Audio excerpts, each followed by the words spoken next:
Hello, everyone, and welcome to another episode of Justin and the Food Entrepreneurs podcast. I'm Justin Bizzarro. I'm your host. That's B as in boy, Izzarro. And today I have with us Samantha New from Eclat Culinary. How are you doing today, Samantha? I'm great, Justin. How are you? I'm excellent. So, Samantha, tell us a little bit about your background and how you became a food entrepreneur. Yeah, so I was raised with a chef or a mother. So I had a passion for good food instilled in me from day one. So it's kind of always been a natural path for me. I went to culinary school pretty much right out of high school. I was in West Georgia at the time. Started out my career in a country club, worked all the different positions, and then went on to get into management pretty early. I worked with contract food service accounts, so college dining halls. I was executive chef at the Aflac headquarters in Columbus, Georgia, and then executive chef at the Kia manufacturing plant, which did thousands of people every day. And then I moved to Colorado 3.5 years ago or so. So kind of shifted my focus from the management aspect back onto food and keeping up with trends and kind of defining my own style. So I've been in the food service industry for I think it's 16 or so years now. And so why the move from Georgia to Colorado? Well, I grew up in Alma, which is right near Breckenridge. And I moved a lot when I was growing up, and when we lived there, it was kind of, we settled for a while, and I really got to love the place. So Colorado's always felt like home to me. I was in Georgia for about 12 years, but I wanted to come back here the whole time, pretty much. This is more my scene. So yeah, I finally just kind of dropped everything and moved out here and made it happen. Well, you just happen to be part of the podcast is worldwide, but our most popular states are actually Georgia and Colorado right now in terms of listeners and followers. So you've hit both of them right on the head. Perfect. Yeah, I was looking through your past episodes and I saw a bunch from Georgia.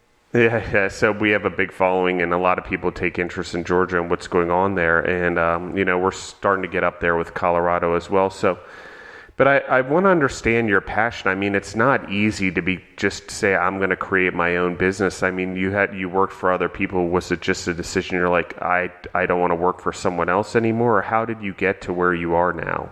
I mean, because it's a big step, right? It is. Yeah, for sure. I mean, I kind of always knew that I was going to start my own business at some point. Both of my parents were business owners. My dad was an electrician. He had his own company, and he was a master electrician and did new construction and put in heated floors and all the wiring and in all these mountain cabins up here. And when I was growing up, I mean, I saw them not only work for other people but also thrive with having their own business. So that was a good example for me to grow up with. So it never seemed out of the realm of possibility for me. But what I wanted to do first was make sure that I was set up for success and had all of the skills that I needed to be able to pull it off well, if that makes sense.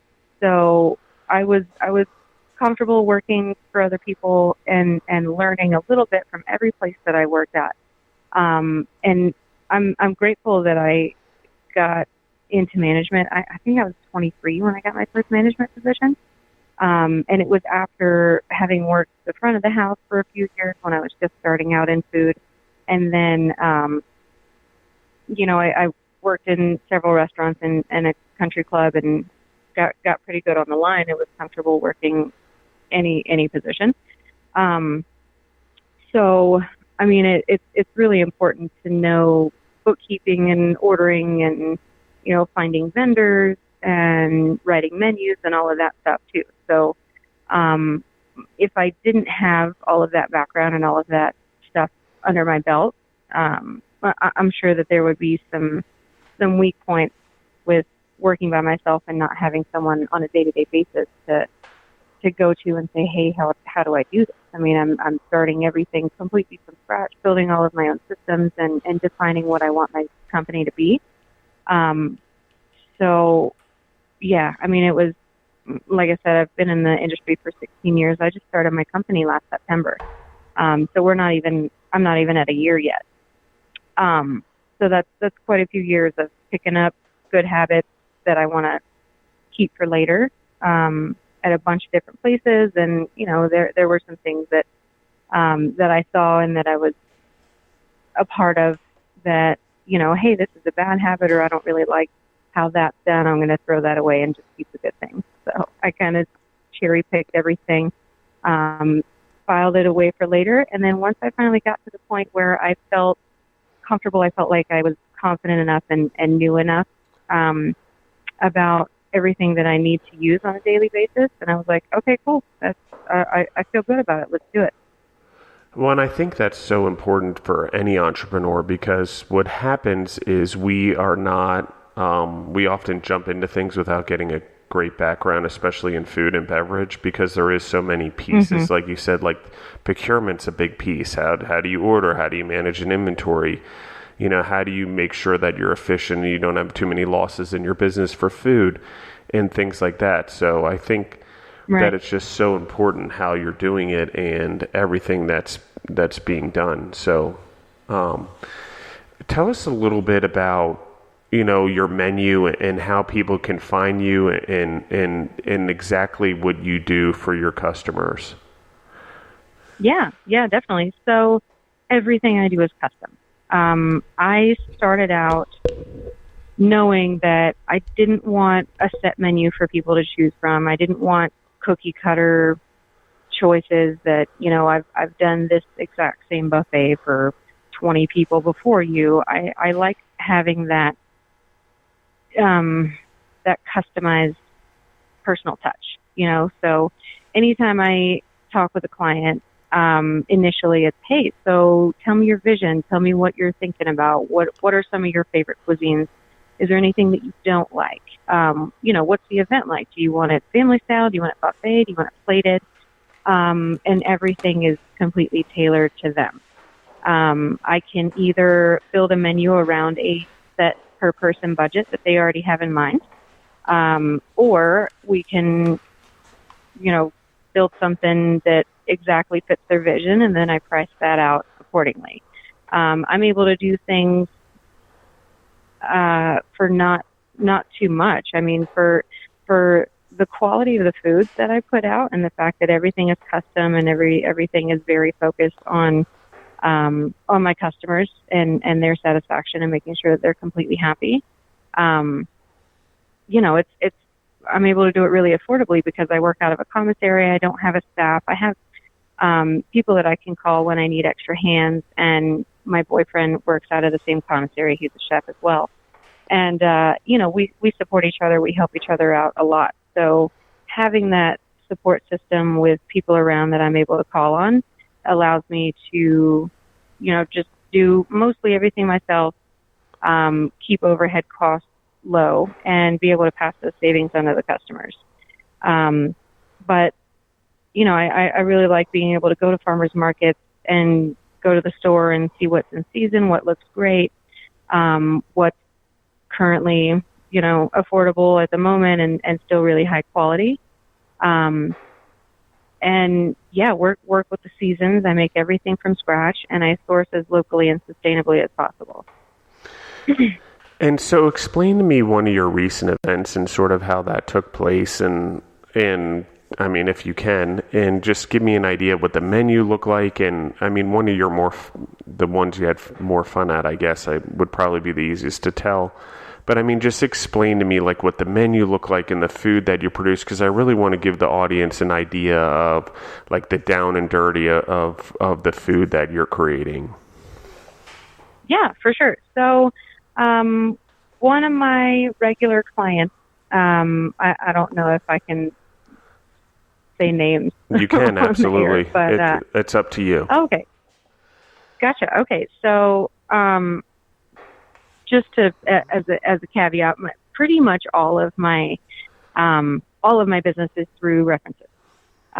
So I have a pretty big network around here. I've gotten to know a lot of people, and I get a lot of repeat business, and I'd say 95% of the people that get in contact with me, it's hey, I got your number from so and so. They spoke really highly of you. So through that, one of the clients that I now have, I do a catering for them once, sometimes twice a month. They do training classes for stem cell regeneration technology. It's all physicians, really cutting edge, very amazing stuff that they're doing. They do a lot with veterans and those that have, had things happen to their bodies that kind of break things down, and they're in pain. And so these people, it's a nonprofit, and they fly in doctors from all over the country, and they train them on these really modern cutting edge techniques to help heal people. So I go in and do breakfast and lunch for them while they're on location doing their training courses. And since they're all physicians, they're all very health focused, and it took a lot of back and forth to get this menu tailored to exactly what they want. But I go in and I cook fresh scrambled eggs for them as an action station element. So, I'm not cooking eggs at the commissary and then hauling it and having it sit in a hot box and get gross. I cook them fresh on site, and there's a couple protein options, and then there's a yogurt and granola bar and a coffee station, and it seems to suit their needs. They just want something nice and light, no carbs, no super fatty stuff. Because, like I said, they're physicians. They're all health focused, and they like to take care of themselves. And then for lunch, I do a different soup, and I do some hot quinoa, so they can build quinoa bowls. I've usually got 2 protein options, chicken and fish or steak or something like that, and then like a salad bar setup. So it's a little atypical because people usually want bread options and just a bigger selection of maybe some things that might be a little more indulgent, dessert and stuff.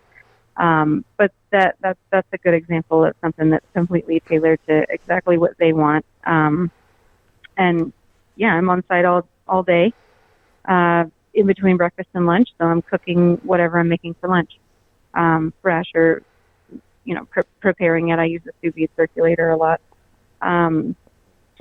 So it's not, like I said, cooked at the commissary hours ago and then transported in a hot box. Another thing that I've done recently that's really fun is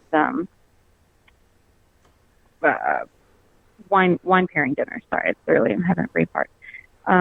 So recently did a collaboration with Cert Kitchen to do a 10-course wine pairing dinner at Kingman Estates Winery. It's in North Denver. And that's something that I like to do occasionally just to be able to play, doing these dinners, and I've got a couple more coming up pretty soon. I'm able to do what I like to do and use techniques that kind of challenge me and further my skills and my repertoire of different techniques that I like to do. And it allows me the opportunity to be really creative. So this dinner was super fun. It was 10 courses paired with 9 different wines.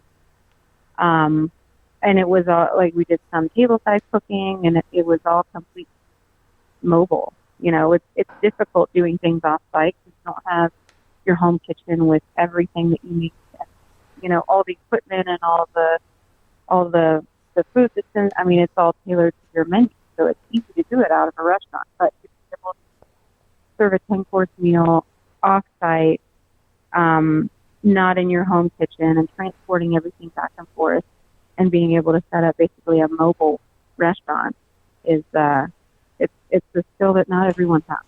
It's a fun challenge for me. Well, and I love it. And I saw recently that you did an event at the Grow House in Denver, which is a really cool. They do aquaponics and hydroponics to grow fruits and vegetables, and they also give back to the community through doing it. And I see you've recently done an event for them. Yeah, well, the Grow House dinner is actually coming up this Saturday, the 8th. I think there's actually still tickets available for that. If you check out the Eclat Culinary Facebook page, I just posted the link to the ticket page, and there's still some tickets available. So there's and the whole thing that you're doing. I love that you cater it. It's specific diets, and I love that it's not always just bread, because I can't tell you how many events I go to, and I'm in food and I'm in healthcare, but how much bread is such an important part. Yet that are on paleo diets now and whole 30 diets or oh, I just went blank on the other one that's popular now, but keto. And so they're not eating a lot of breads in the same way, and so being able to customize your catering to that, not just having a blanket sheet that says, okay, I'm only catering this, here's my options, and you pick from that. I think that the fact that you go out and you customize something for someone gives back so much to the people. And I think it's more enjoyable, because I can't tell you how much I pick apart my food, because I end up at events and it's just your standard, box lunch with, a sandwich, a bag of chips, and a cookie. And you're like, oh man, this just blows my, my diet, or the way that I eat in general. I would say it's actually my lifestyle. I wouldn't call it a diet, because I don't do it periodically, but it's doing so. I mean, why? I mean, is it the way you eat? I mean, tell me, how do you eat as a chef? I think I've never actually asked this on the podcast, but I'm curious because I looked at the menu. It's a good question. And it's one of those things that I may not be super proud of, but it works for me. So, I mean, I'm in front of food all day, right? All day long. That's what I do. My life is being surrounded by food of all different kinds. So I just eat as I'm prepping, basically. It's kind of difficult for me to go out to a restaurant and sit down and have a full meal, because I don't eat that much at once. I'm kind of a grazer, I guess. So, I mean, if I'm cutting fresh fruit, then I get a little bit of fruit there. When I'm cutting up blanching vegetables, I eat a few pieces there. I mean, I taste everything that I cook. So by the end of the day, I'm full. I've had my food for the day, and I've had a few meals, but it's all spaced out with 2-3 bites here, 2 or 3 bites there. So I mean, I don't know if there's any solid scientific evidence behind it, but I've heard that spacing out your meals and eating more smaller meals is better for you. So I feel like I'm pretty healthy, and I cook healthily. I don't fry much really, because everything's off site and that doesn't carry well. And I do a lot of fresh produce, and everything's made from scratch. I don't use lard or shortening or anything like that. I make whole food. I make healthy, real food. So the same menus that I'm offering to my clients is the same food that I'm eating, and I don't like serving things that I don't like to eat myself. And then, when I get home at the end of the day and I've been cooking all day, I'm not going to lie, Grubhub is called pretty often. Yeah. If I'm hungry at night, I don't want to cook. No, I totally get that. And when you're working all day around food, sometimes you're like, the last thing I want to do is cook. So, So, I mean, where can, let's do this. Tell me how people can get a hold of you if they want your catering. What's your email, your phone number? How can they find you on social media again? Just because I love what you're doing, and I want to make sure anyone in the Denver area or the Colorado area can get a hold of you, because I love what you're doing. Yeah, I appreciate that. My email is chefsam at eclatculinary.com. Eclat is ECLAT. And you can use that same name to look me up on Instagram and Facebook. It's at Eclat Culinary on Instagram, and Facebook.com/Eclat Culinary. If you just search for it, mine's the only one with that name. It's kind of a unique name. My cell phone number is 706-392-7601. I'm fine with text messages or calls anytime. I make myself available for my clients. And my website is currently under construction, but it should be up here in a few weeks. When I first started out, I just had kind of a splash page with my contact info, but finally getting around to getting that professionally designed. So that'll be eclatculinary.com. It's available now. It still has the splash page up with all of my contact info, but I'll have more information and pictures and a contact form on the website once it's up. And so how did you come up with the name? Well, it's thesaurus, honestly.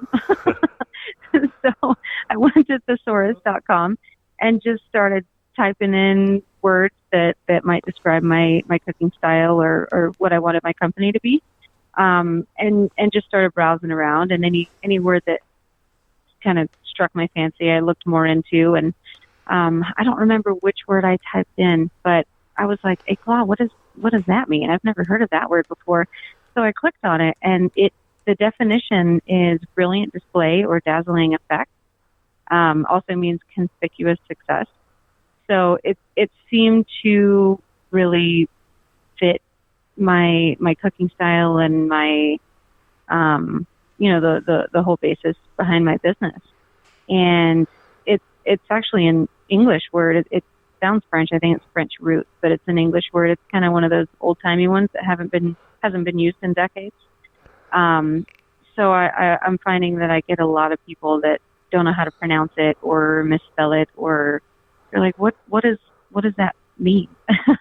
And then, once I explain it, it makes more sense. So really it was more for me. I had a couple people when I first picked the name, going, well, you're going to be correcting people and, and explaining that a lot. I'm like, yeah, and that's fine. 'Cause as soon as I do, people are like, oh yeah, I get it. That makes sense. And, it's for me. I like it. I like it for myself, and everything about my company is 100% authentic and true to myself. So, it is a cool word. I like. I've just looked it up on the dictionary myself as we're talking, and I mean it has so many great synonyms: dash, flair, flourish, eagerness, vitality, dynamicism. Oh, great! I can't say the word dynamicism, liveliness, spirit, energy. Apparently, I can't pronounce that word. And dash, and style word. And actually, you look at it, and it does have an accent above the e. But French culinary food, but actually, if you really get into it, and I think it allows tell your story, which I think is amazing. I love the name. Yeah, thank you. I appreciate that. Yeah, and it's always a good conversation starter. So, I mean, what are some of the things that have been hard for you starting your own business? Well, it is like night and day. Having, I started out having a schedule and having responsibilities and having a staff to manage and having deadlines to meet. And the biggest challenge for me that I've found in my career is staying engaged and staying actively interested in something if I have the same routine every day. I get bored pretty easily, and I feel like that's a trait that a lot of chefs share, which is why we get drawn to this industry, because we're not desk people. We have short attention spans and we need excitement. So, one of the biggest challenges for me has been going from that routine and that pressure of, I need to get this done and I need to get that done, or this is going to I'll have this consequence, to being completely self-managing. I don't get gigs and I don't get clients unless I go out and I talk to people and I network and I, share on social media and I follow up on leads. And all of that is 100% on me. When I was in culinary school, I didn't actually graduate because my last 2 classes, I finished the program, but I had 2 core classes left to finish my degree. And I didn't get it because those classes were online. And this is years ago. At the time, I wasn't very good at self-managing. And, if I'm home at the end of a day and I'm tired and I have a test online to take, then it was hard for me at the time to be like self-disciplined and be like, okay, well, I got to get this done. Certainly gotten better at it now, because if I don't do the work, whether I'm home and whether there's, deadlines and pressures and things that I have to do or not, it's still got to get done or I don't pay the bills. I'm totally dependent on myself, which is great. But I've had to learn that self-discipline. It's also been a little difficult, not having people constantly around. So, if I have a question or if I have a challenge or if I have a problem, I've had to learn QuickBooks from the ground up by myself. I had a little bit of background, but certainly not a QuickBooks pro for sure. Anytime I have a question or, hey, I don't know how to do this, instead of someone being in the same room that knows what they're doing and can show me right then and there, now I have to seek out the support that I need, and I have to seek out answers to my questions. So I'd say not having that network and people constantly around and having things, happening to hold you accountable for your daily responsibilities has been a pretty big change. So I actually have a question, because I'm in food, but I don't do catering or that type of event. So, and I do food production, but it's like, how in my head, like, this is a question that I have. I'm like, how do you have people you come in and help you do events? And it's scattered, right? Because in the catering world, your business sort of varies. Like you said, one day you may do breakfast and lunch, another day you may do lunch and dinner, or just dinner. Or are people just on call, or do you do it all yourself, or you have a group of people you always go to that are always available? So, how does that work? Well, first of all, I schedule all of my events with the rest of my calendar in mind. So I'm not going to overbook myself and set myself up for failure. I spread them out enough. So like if I have a late night event one night, I'm not going to schedule a first thing in the morning breakfast the next day, because I won't be able to give it 100%. So, and owning my own business means that I can say no to things. I have other people that I can refer potential clients to if the schedule doesn't work out. But I make sure when I schedule events that I'm able to give it my full attention and make sure that it goes exactly how it's supposed to go. If I'm not able to do it myself, I have a small inner circle of people that I call on all the time, and I know that I can trust them, and I know that they will do the event and execute everything. Not exactly the same way that I would, but pretty darn close. And so I make sure that I'm not completely overloaded. All the back and forth with the client, all the planning, all the shopping, all that I do myself. And like I said, my boyfriend is a chef too. He owns a food truck, and we work out of the same commissary. So, even though we both have our 2 independent businesses, and we have different menus and we have different styles, and it's all completely separate, we work as a partnership. So it's been invaluable to have him around as much as he is, because we bounce menu ideas off of each other, and we'll work on work on prep with each other. And, you know, if one person is going to the store for ingredients, we'll pick up stuff for the other person. So it would be more difficult if I were doing it completely on my own.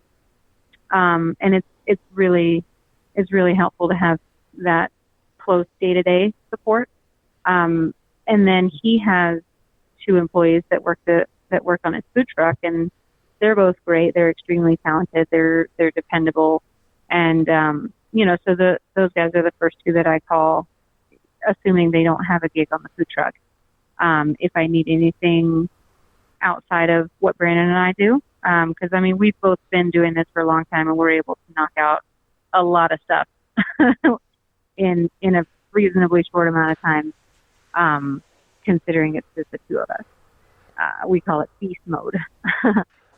And, you know, outside of us 2 and then his 2 guys, I have some people that I call on a regular basis, and they call on me too.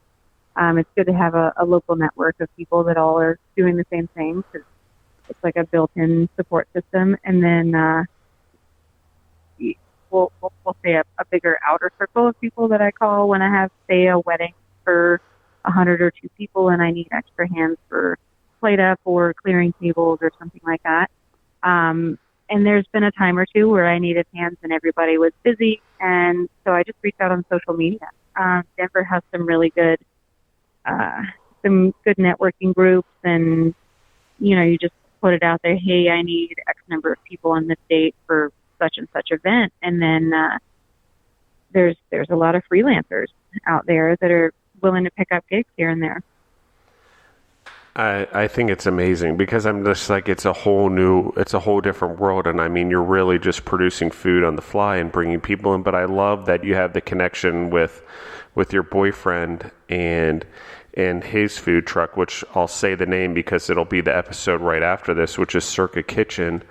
And, and I'll make sure I pronounce it correctly, but it's Brendan Becker. And Brandon Becker. It's Cirque Kitchen. It's pronounced like Cirque du Soleil. Oh, Cirque. Well, see, my English language. I can't even speak English today, so we're doing pretty good. And I'm right there with you. I know. So I'll have someone else announce it next time. But so I love what you're doing, and I love that you're able to pull everything together, and I love the different menus and things like that.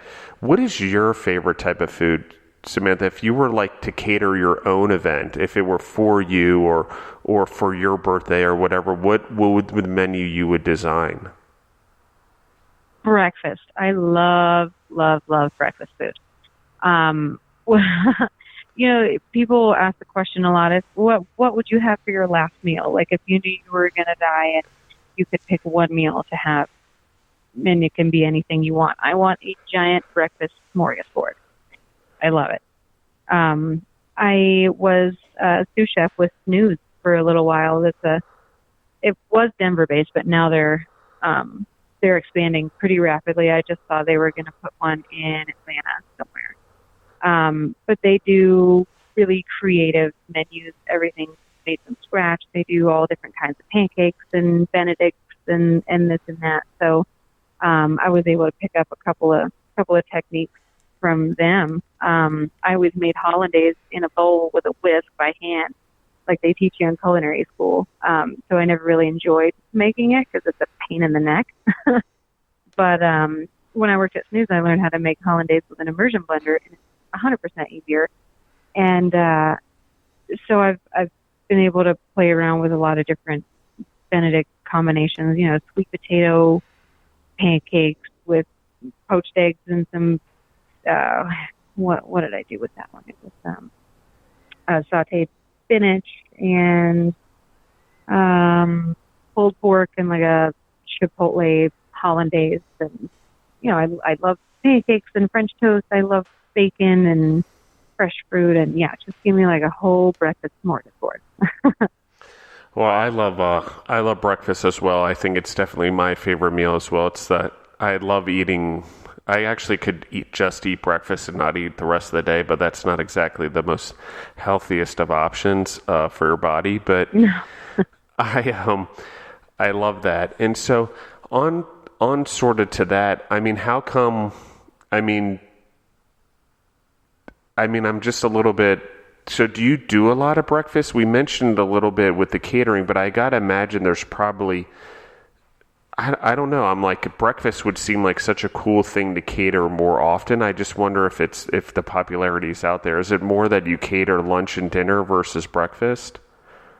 They are only for like the wine dinners that I do, or I've done a lot of nonprofit like fundraiser dinners this year. Like event, which was I think there was 20 or 30 chefs and restaurants there paired with different, but I haven't found that I do a whole lot of dinner caterings. I do some personal chef gigs where I'm actually cooking in people's homes. Sometimes it's at an Airbnb up in the mountains because they've come in for a ski vacation. I do more of those in the winter, obviously.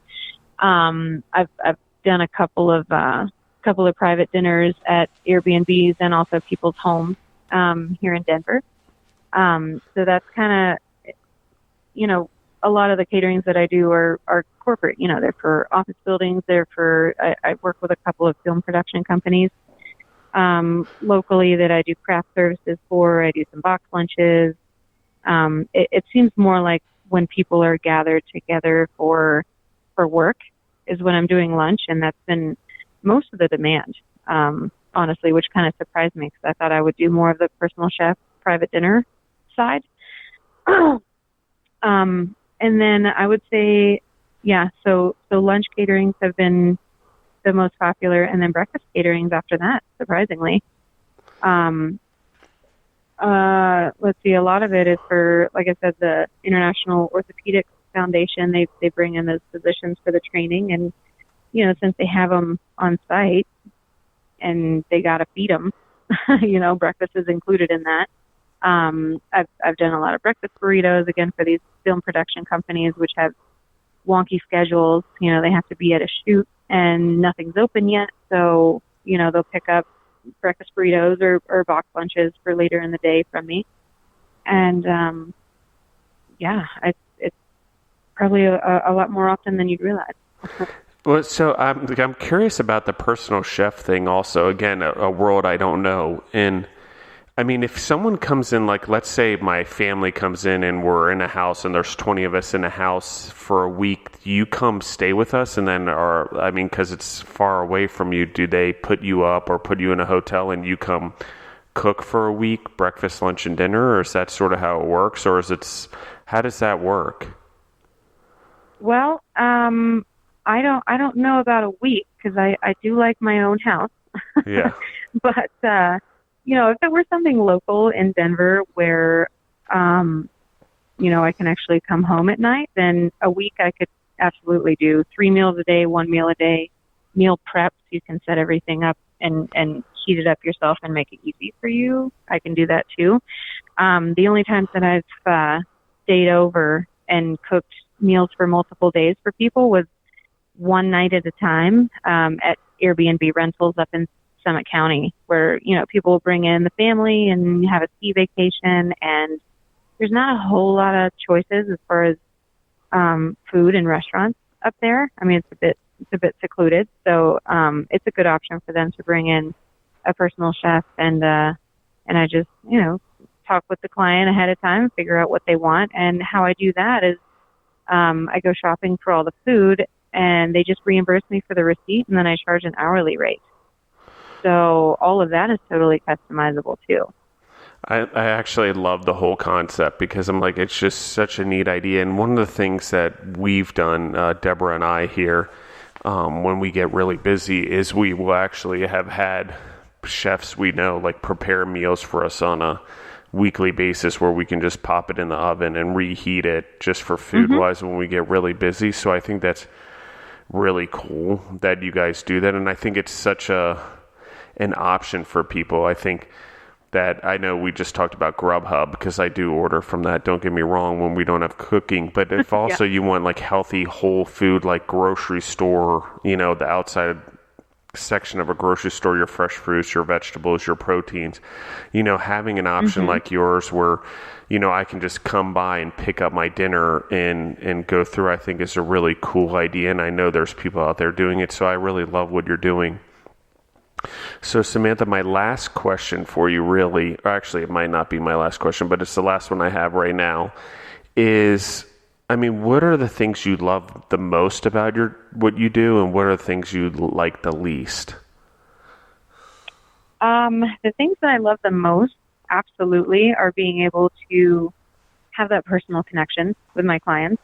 So, I mean, if you're working in a restaurant and you're stuck back in the kitchen, you're just pumping plates out all day. And even though you can still put pride into that and you can still put love into your food, there's a disconnect. You know, you put the plate in the window and you're proud of it, and then it goes out to the dining room and you never get to see the people that are eating it. You know, you don't get to talk to them ahead of time, find out what they like, make sure that their food is exactly how they want it, and then get the feedback. You know, I kind of thrive on that. I mean, it's a thing that I'm passionate about and I love to do. And the biggest satisfaction for me is being able to share that with other people and see the look on their face when they eat the food and they're happy and they smile and they just close their eyes and go, you know, it's definitely something that you don't get when you're stuck in a restaurant kitchen. So yeah, I mean, and then especially seeing them come back as repeat customers, you know, that tells me that they really did enjoy it and I really did do a good job. And to see them come back and say, hey, I have another event coming up. Would you like to do it? The answer is always yes. And, you know, the more I work with someone, the more I'm able to kind of get a feel for what they like and what they don't like and, you know, not have to ask quite as many questions in order to nail the event. Things that also on a personal level, I love making my own schedule and and being able to sleep in or stay up late if I want to, and you know, kind of do things on my own time, which is amazing. Things that I've liked the least, I would say, are probably stressing about finances during the slow season. You know, around the holidays, it's always busy because of, you know, everybody's doing holiday parties and they're having family into town. They want a personal chef, or they're doing it work catering or what have you. And then looking at my my schedule from last year, after about the second week of December, everything totally dropped off. A couple of things around New Year's, and then after New Year's, it's dead until springtime, mid-springtime. So, I mean, I know enough people in the area that I'm able to pick up gigs here and there and freelance and help other people out when I'm slow. But if I'm slow, they're slow too. So there's not always that demand for a freelance chef to come in and, you know, make some extra cash. So, you know, not having that guaranteed steady paycheck, whether it's slow or not, is stressful. You know, it's rewarding when it goes well, but it's a little nerve-wracking when things get slow. And so if you could go back and tell yourself anything that you wanted to tell yourself to help you out for the future, what would it be? Go back how far? When you started your catering business. Well, like I said, it's been less than a year. So I don't know if there's been quite enough time that's lapsed for me to learn many lessons that I didn't know before. But I would say definitely, you know, don't shortchange yourself. Don't try and limit yourself or put yourself into a box, because, you know, I'm capable. You know, I'm confident in my skills and I'm confident in my abilities. And you know, first starting out, it's nerve-wracking. You tend to second guess yourself or think that you may not be able to, or, you know, it's scary. Anybody that's ever started a business, I mean, there's some what's the word I'm looking for? Some variables that you can't predict and that you worry about and worry that it might not work out. But, I tell myself, just don't worry. You're going to be fine. You have the skills. You know what you're doing. It's cook great food. And, if you just put yourself out there, then people will figure it out eventually. Well, Samantha, thank you so much for taking the time to be on the show and just making everything work and telling us about your company. Is there anything that you would like to share with the audience before we get off? Anything that you want to share about your experience? Yeah, absolutely. I would say that if anybody has this dream to start their own company, whether it's in food or something else, absolutely do it. Absolutely. I mean, there's nothing stopping you. All it takes to register an LLC is $50 and 5 minutes on the Secretary of State website. And you can do as much or as little with that company as you want. It's so satisfying to know that you created something. You have something on paper filed with the state officially that's only yours, and you can do exactly what you want with it. So whether it's, keep your day job and just do what you want on the weekends or once a month, or if you want to make it your full-time career and rely solely on that, you can do that. There's nothing stopping you. And it's, when you're first starting out, it's pretty intimidating with all the licensing and your business license and your tax license. And if you're in food, you got to get a commissary, you have to get an inspection, you have to do this, you have to do that. But if you just take it one step at a time, then it's completely doable. It's achievable. Awesome. Thank you so much again, Samantha, for being on the show. And I want to make sure everyone can find you in your name. It's Eclat Culinary, and look them up online on social media and find her. And if you're looking for catering, reach out to Samantha New. And thank you again, Samantha. Thank you, everyone, for listening in. This is Justin the Food Entrepreneurs Podcast, and you can reach out to me on Instagram and Facebook at Justin the Food Entrepreneurs. Thank you, everyone, for listening in, and have a great day.